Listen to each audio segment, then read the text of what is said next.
Om Swastiastu.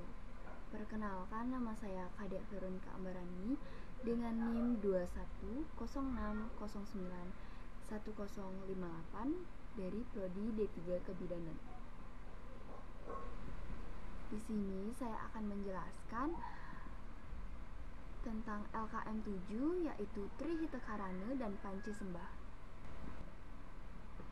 Maksud dari Trihitakarana adalah secara lesikal, Trihitakarana berarti 3 penyebab kesejahteraan.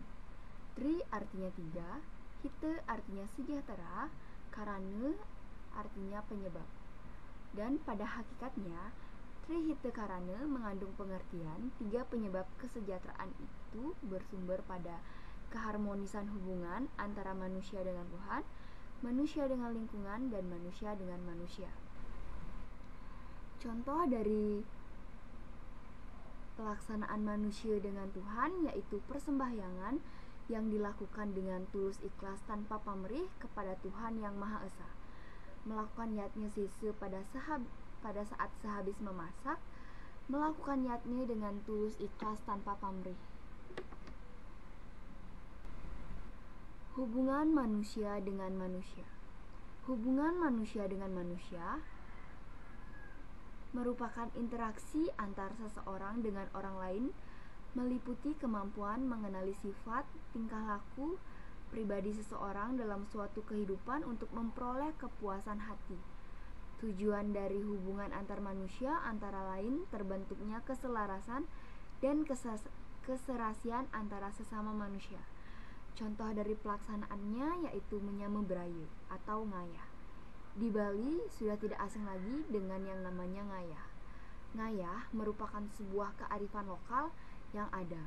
Ngayah merupakan istilah bagi seseorang ataupun kelompok yang bekerja dengan tulus ikhlas tanpa pamrih. Hubungan manusia dengan lingkungan.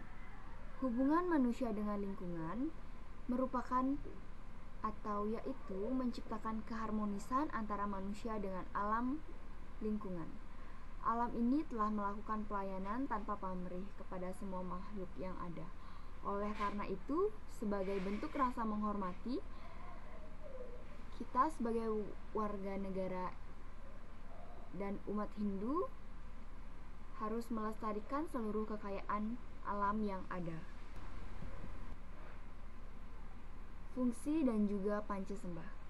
Makna, tujuan, dan fungsi dari Pancasembah. Yang pertama, sembah pertama merupakan sembah puyung atau sembah dengan tangan kosong yang ditujukan kepada ide Sang Widiwasa dalam manifestasi beliau sebagai Sang Yang Parama Atma. Tujuan dari sembah puyung ini adalah untuk menyatukan atau menggalang atma dengan diri sehingga bakti kita kepada Tuhan menjadi tersambung. Yang kedua ada sembah, yaitu sembah kedua menggunakan sarana bunga. Biasanya menggunakan bunga warna putih atau kuning yang ditujukan kepada ide Sang Yang Siwa Raditya. Tujuan dari sembah kedua ini adalah mohon penyaksian dari beliau agar prosesi sembahyang kita disaksikan dan dituntun secara niskala oleh beliau.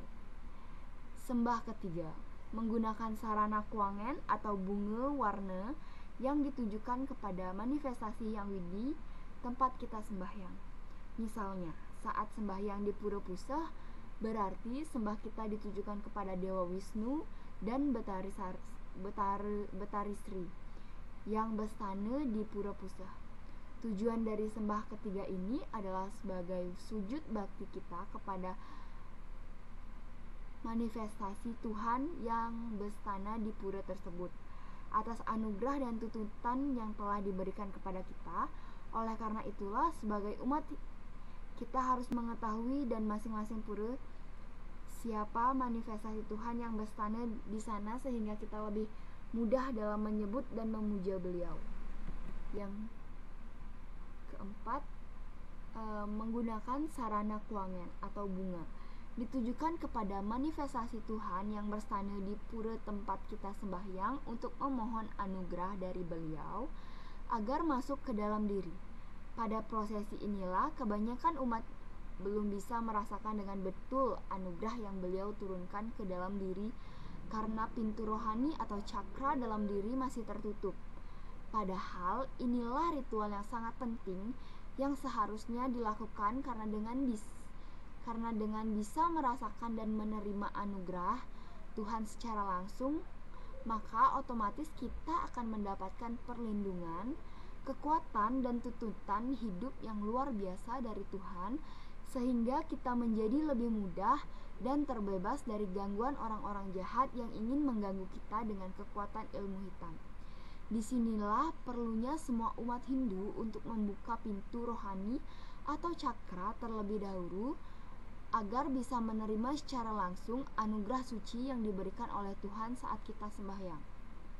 Sembah kelima, menggunakan sarana tangan kosong atau tanpa sarana yang bertujuan untuk mengucapkan syukur dan terima kasih atas tuntutan dan anugerah yang diberikan saat kita sembahyang. Demikian sekilas mengenai makna, fungsi, dan tujuan dari Panca Sembah. Semoga bermanfaat kepada semeton Mandala Suci serta umat Hindu semuanya. Baik, itu tadi penjelasan dari LKM tentang Trihitakarana dan Panca Sembah. Jika terdapat ada salah kata, mohon dimaafkan. Saya tutup dengan Parama Santi. Om Santi Santi Santi Om.